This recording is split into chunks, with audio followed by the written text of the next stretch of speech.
नमस्कार दोस्तों, जय हिंद जय भारत। हम अध्ययन कर रहे हैं पर्यावरण अध्ययन। देखिए, पर्यावरण अध्ययन पेपर के अंतर्गत आज की लाइव क्लास में हम पर्यावरण संरक्षण की आवश्यकता। आप सब जानते हैं वर्तमान समय में पूरे संसार में पर्यावरण असंतुलन हो गया है। इस असंतुलन के कारण कई प्रकार के दुष्प्रभाव हमारे वैश्विक समाज में दिखाई देने लगे हैं। इस पृथ्वी पर जो जैविक प्राणी हैं, इन जैविक प्राणियों पर एन केन प्रकारेण उनके परिणाम मानव जीवन के लिए बहुत ही नुकसानदायक होने लगे हैं। उसका मुख्य कारण है पर्यावरण का असंतुलन होना। पर्यावरण में कई प्रकार की दूषित गैसों का जन्म होना। तो आप सब बने रहें हमारे साथ, हमारे YouTube चैनल के साथ। और यदि आप हमारे YouTube चैनल पर पहली बार आए हैं तो हमारे YouTube चैनल को सब्सक्राइब करें और पास ही बने बेल आइकन के बटन को जरूर दबा देवे, जिससे हमारे द्वारा जब भी कोई न्यू वीडियो अपलोड की जाती है या लाइव क्लास चलाई जाती है तो उनके नोटिफिकेशन आपको मिल सके और आप अच्छा अधिगम करते हुए हमारे YouTube चैनल के माध्यम से आप अच्छी तैयारी करें, आपको अच्छी क्रेडिट हासिल हो। तो आइए देखते हैं पर्यावरण संरक्षण की आवश्यकता। देखिए, पर्यावरण संरक्षण की आवश्यकता क्यों महसूस होती है, क्यों आवश्यकता है। वर्तमान जो वैश्विक समाज है, इस वैश्विक समाज को पर्यावरण संरक्षण करना क्यों आवश्यक है। कई तरह से आपकी परीक्षा में ये प्रश्न आ सकता है, तो यहाँ पर हम आपसे कुछ बिंदुओं पर चर्चा करेंगे और उन्हीं बिंदुओं के माध्यम से पर्यावरण की आवश्यकता को स्पष्ट करेंगे। इसके अंतर्गत देखिए, पहला बिंदु है नदियां औद्योगिक रसायनों के अवजल के कारण प्रदूषित हो गई है। इन नदियों को प्रदूषित होने से बचाने हेतु पर्यावरण संरक्षण की आवश्यकता है। आज आप देखते हैं वैश्विक जो नदियां हैं जिनसे हमारा व्यापार होता है, कई स्थानों पर उनके पीने के पानी की जलापूर्ति की जाती है। कई प्रकार का उपयोग नदियों के जल से किया जाता है, बिजली बनाई जाती है। तो पर्यावरण असंतुलन होने या कल कारखानों से जो प्रदूषित जल है, ये प्रदूषित जल नदियों में मिलने से नदियों का जल प्रदूषित हो गया है। तो हमारा पहला कार्य है कि नदियों को प्रदूषित होने से बचाना। अब नदियां प्रदूषित होने से बचेगी तो हमारा पर्यावरण भी प्रदूषित नहीं होगा। तो यहाँ पर जो प्रदूषित जल है, उस प्रदूषित जल को रोककर हम पर्यावरण को संरक्षित कर सकते हैं। इसलिए यहाँ पर हमें पर्यावरण संरक्षण की आवश्यकता हुई। इसी तरह दूसरा बिंदु है, विश्व में वनों का विनाश किया जा रहा है। इन वनों के विनाश को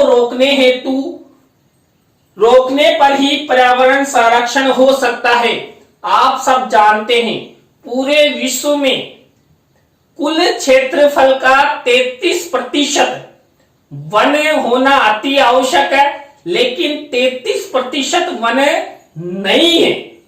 और जो वर्तमान में जो वन है उनकी भी आधुनिकीकरण, नगरीकरण के कारण अंधाधुंध कटाई की जा रही है। कुल मिलाकर जो वन है उन वनों का विनाश किया जा रहा है। अब वनों का विनाश होगा तो पृथ्वी पर असंतुलन होगा, पर्यावरण में असंतुलन की स्थिति उत्पन्न होगी। तो यहाँ पर वनों के विनाश को रोककर हम पर्यावरण संतुलन कर सकते हैं। तो वनों के विनाश के अंतर्गत भी हमें पर्यावरण संरक्षण की आवश्यकता होती है। इसी तरह थर्ड नंबर का हमारा जो बिंदु है वो देखिए, वर्तमान समय में वायु प्रदूषण में व्यापक वृद्धि हुई है। वायु प्रदूषण को बचाने हेतु पर्यावरण संरक्षण की आवश्यकता है। आज आप देखते हैं विश्व के कई ऐसे बड़े बड़े शहर हैं जहां का वायु बिल्कुल प्रदूषित हो गया है। वहां के जो शहरीकरण के जो लोग रहते हैं उन लोगों को श्वसन क्रिया में बहुत ही दिक्कत आती है। उसका मुख्य कारण है वायु प्रदूषण होना। अब वायु प्रदूषित कई तरह से हो सकता है, जैसे हम नए नए आविष्कार करते हैं, जो हम फ्रिज चलाते हैं, या कई अपशिष्ट गैसों के उत्सर्जन से हमारा पर्यावरण प्रदूषित होता है। तो इस प्रदूषण को, जो वायु प्रदूषण है, इस वायु प्रदूषण को रोकने हेतु पर्यावरण संरक्षण की आवश्यकता है। पर्यावरण संरक्षण करेंगे तो क्या होगा? पर्यावरण संरक्षण करेंगे तो हमारा पर्यावरण भी शुद्ध होगा, लोगों को शुद्ध गैस मिलेगी और आसानी से वो श्वसन क्रिया ले सकेंगे। और एक बात और देखिए, कई शहरों में तो वायु इतनी प्रदूषित हो गई है कि स्पष्ट रूप से जो वातावरण है, जो आसमान है, वो भी स्पष्ट रूप से स्वच्छ रूप से दिखाई नहीं देता है। चौथे नंबर का बिंदु देखिए, आज हमारे पर्यावरण में मधुमक्खियां सहित अनेक कीटों की प्रजातियां समाप्त हो गई है। क्यों? पर्यावरण प्रदूषण के कारण, पर्यावरण असंतुलन के कारण। क्योंकि उन्हें पर्यावरण में जो अनुकूलन मिला हुआ था वो अनुकूलन नष्ट हो गया है। क्योंकि इस पर्यावरण में कई प्रकार के अपशिष्ट पदार्थ, कई प्रकार की अपशिष्ट गैसें, प्रदूषित गैसें, जो ये मधुमक्खियां हैं या कीट हैं, उनके लिए हानिकारक है। तो धीरे धीरे ये नष्ट होने के कगार पर है, जिनके कारण प्राकृतिक रूप से जो परागण की प्रक्रिया पर प्रतिकूल प्रभाव हुआ है। परागकण की प्राकृतिक रूप से प्रारंभ करने में पर्यावरण की महत्वपूर्ण भूमिका होती है। देखिए, आपने फूल देखे हैं, फूलों पर भंवरे मंडराते हैं, तो वहां पर परागकण की प्रक्रिया होती है। तो हमें जो प्रकृति प्रदत्त, जो वास्तविक फूल मिलना चाहिए, वो नहीं मिल पाता है। आज हम कृत्रिम रूप से परागकण की प्रक्रियाएं अपनाने लगे हैं। क्यों? क्योंकि यहाँ पर जो मधुमक्खियां या अन्य जो कीट है, जो परागकण की प्रक्रिया अपनाते थे, वो धीरे धीरे नष्ट होने के कगार पर जा रहे हैं, उनकी कमी आती जा रही है। और वो सब हो रहा है पर्यावरण असंतुलन के कारण। तो यहाँ पर भी वही, क्या पर्यावरण संरक्षण की आवश्यकता है। जो कीट है, मधुमक्खियां है, इनका संरक्षण करेंगे तो इनका संरक्षण हम पर्यावरण के अंतर्गत ही कर सकते हैं। इसके बाद नेक्स्ट बिंदु देखिए, जंगलों एवं बगीचों से जो हमें फल मिलते हैं, पर्यावरण असंतुलन के कारण वह धीरे धीरे मिलना बंद हो जाएंगे। इसलिए पर्यावरण संरक्षण की आवश्यकता है। आज आप देखते हैं, चाहे आप फल खाते हैं या सब्जी खाते हैं, तो ये सब हमें पर्यावरण यानी प्रकृति से मिलता है। और आज का मानव क्या करने लगा है, कई प्रकार के इंजेक्शन उन पेड़ पौधों में लगाता है, जिससे जो फलों की आवक तो होती है, लेकिन मानव जीवन के लिए उपयोगी नहीं होते हैं। आपने देखा होगा कई बार क्या होता है, जैसे लौकी है। अब लौकी में क्या है कि शाम को तो वो 1-9 इंच की दिखाई देगी, लेकिन वहां का किसान उनके इंजेक्शन लगा देगा और सुबह तक वो 1 9 इंच की जगह 18 इंच की यानी जस्ट डबल दिखाई देगी। तो इसका कारण है जो रासायनिक प्रक्रियाएं, जो हम केमिकल यूज कर रहे हैं वो मनुष्य के लिए नुकसानदायक है। तो यहाँ पर जो फल और सब्जियां हमें मिलती है, जो प्रकृति प्रदत्त होती है, प्रकृति के अनुसार उनका अभिवर्धन होता है, परिवर्धन होता है, वो नहीं मिल पा रहा। यानी कुल मिलाकर जो वैश्विक मानव है, ये वैश्विक मानव पर्यावरण को असंतुलन करने में लगा हुआ है और उसका दुष्परिणाम मानव को ही मिलेगा। इसी तरह जो पेड़ पौधे हैं, जो पेड़ पौधों से मिलने वाली ऑक्सीजन दूषित गैसों में परिवर्तित हो जाएगी तो मनुष्य का जीवन संकट में आ जाएगा। ऑक्सीजन की शुद्धता बनाए रखने हेतु पर्यावरण संरक्षण की अति आवश्यकता है। देखिए, मनुष्य जीवन के लिए सबसे महत्वपूर्ण है ऑक्सीजन, जिससे हम श्वसन क्रिया लेते हैं और श्वसन क्रिया के द्वारा हम अपना जीवन अच्छी तरह यापन करते रहते हैं। जब ऑक्सीजन की कमी आ जाएगी, यानी कि पेड़ पौधे नहीं रहेंगे तो ऑक्सीजन की कमी आएगी, और ऑक्सीजन की कमी आएगी तो हमारी नाक के द्वारा अपशिष्ट प्रदूषित गैसें हमारे शरीर में जाएगी और हम क्या कहोगे थोड़ी बहुत देर में, राम नाम सत्य हमारा हो सकता है। इसलिए हमें पर्यावरण को संरक्षित कर ऑक्सीजन गैस को बढ़ाने का प्रयास करना चाहिए। हमें प्रकृति के साथ छेड़खानी नहीं करनी चाहिए। इसी तरह देखिए, नेक्स्ट बिंदु है पर्यावरण असंतुलन के कारण ओजोन परत में छिद्र होने की घटना मानव जीवन के लिए बहुत ही खतरनाक है। अतः हम सभी को मिलकर पर्यावरण संरक्षण करना चाहिए। देखिए, आपने कई सम्मेलन, जो वैश्विक पारिस्थितिकी के जो सम्मेलन होते हैं उनमें सुना होगा कि जो हमारा पर्यावरण है, इस पर्यावरण में जो पृथ्वी की जो ओजोन परत है इसमें छिद्र हो गया है। अब जो ओजोन परत में छिद्र होने से हमारी पृथ्वी पर कई हानिकारक विकिरणें आने लग जाएगी, कई दूषित गैसें आ जाएगी जो मानव के लिए बहुत खतरनाक है। तो इनके रोकने हेतु हमें पर्यावरण संरक्षण करना चाहिए। अगर ये इसी तरह जो वर्तमान वैश्विक मानव कर रहा है इसी तरह चलता रहेगा तो हमारे लिए बहुत ही नुकसानदायक रहेगा। और हम बाजार में भी जाएंगे ना तो क्या करेंगे, ऑक्सीजन का सिलेंडर अपने यहाँ पर कंधे पर लटका रहेगा और हम ऐसे मास्क लगाकर चलते रहेंगे।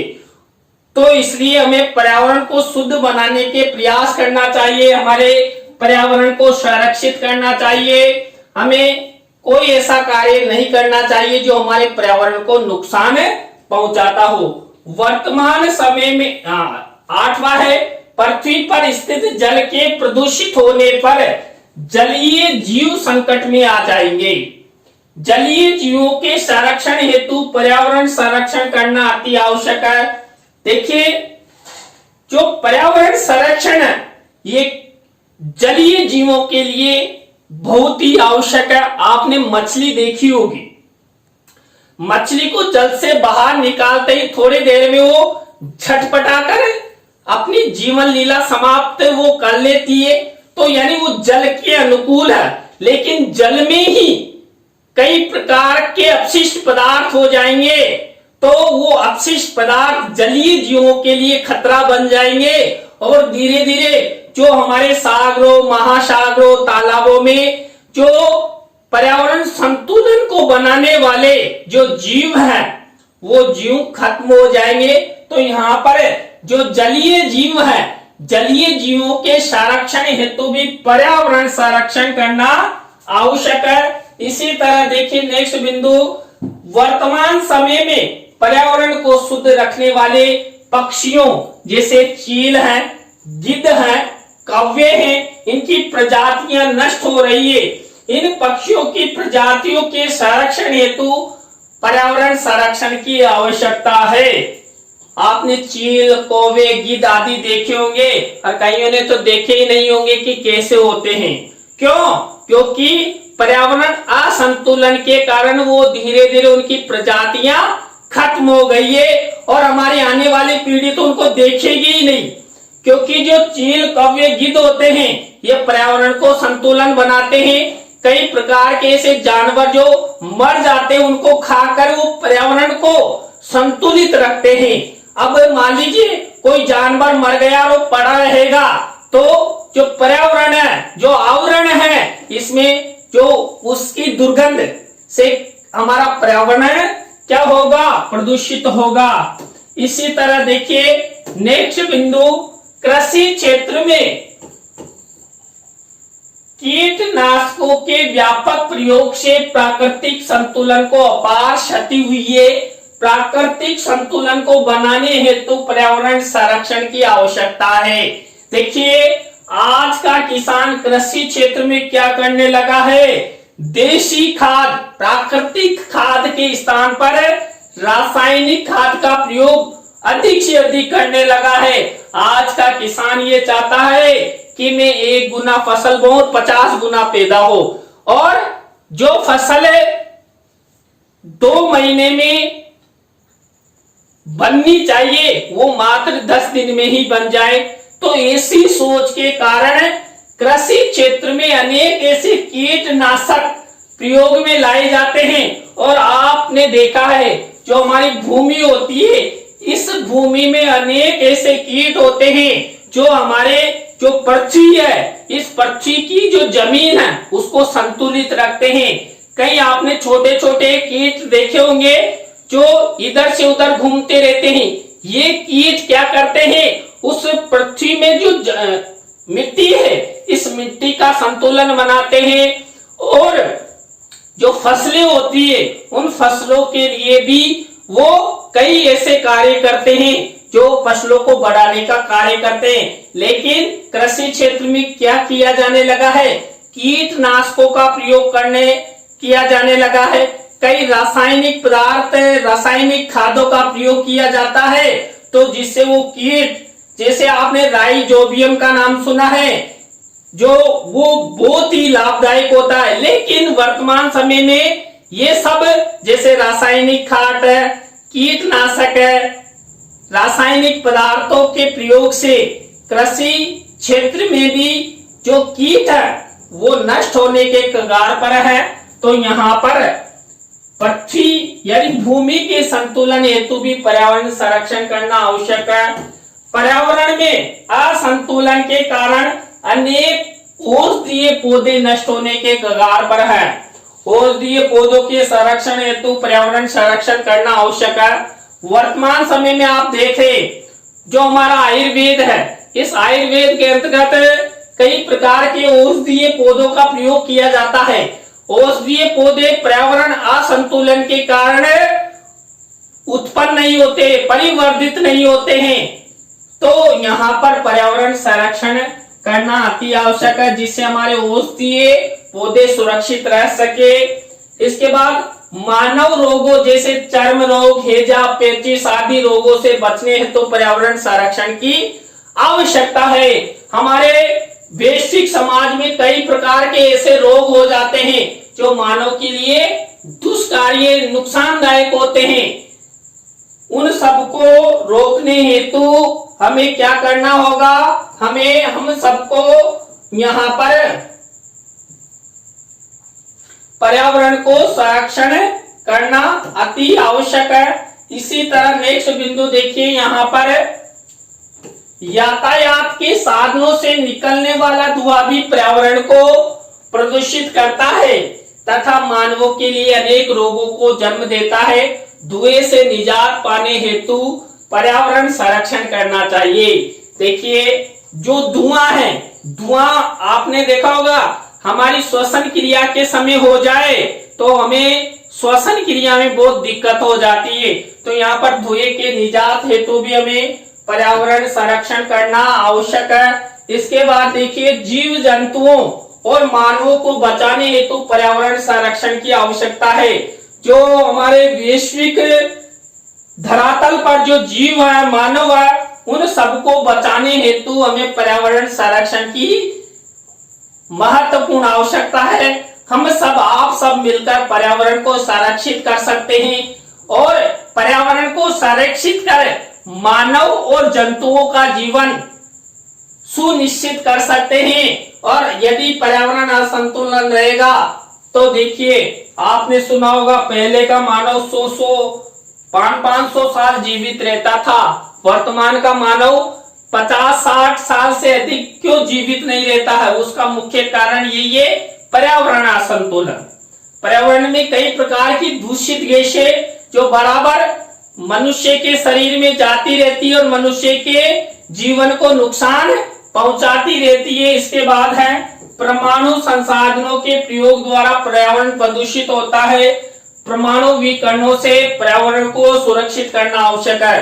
देखिए, आज हम शक्तिशाली बनने की होड़ में परमाणु संसाधनों का प्रयोग करते हैं और ये परमाणु संसाधन वैश्विक समाज के लिए सही नहीं है, लेकिन हम फिर भी इनका प्रयोग करते हैं। तो यहाँ पर परमाणु जो संसाधन है और परमाणु से निकलने वाली जो विकिरणें हैं उनको रोककर हम पर्यावरण को संतुलित कर सकते हैं। पर्यावरण, तो देखिए, हमने ये जो 15 बिंदु पढ़े, इन 15 बिंदुओं के आधार पर हमने पर्यावरण संरक्षण की आवश्यकता आपको बताई, स्पष्ट की। तो आज की क्लास आपको कैसी लगी कमेंट्स में हमें जरूर बताएं। अच्छी लगी हो तो लाइक करें, कमेंट्स करें और शेयर जरूर करें दोस्तों। इसी तरह नए टॉपिक के साथ हम आपसे फिर मिलेंगे CDRK Saini BEd classes YouTube channel पर। जय हिंद, जय भारत, राम राम।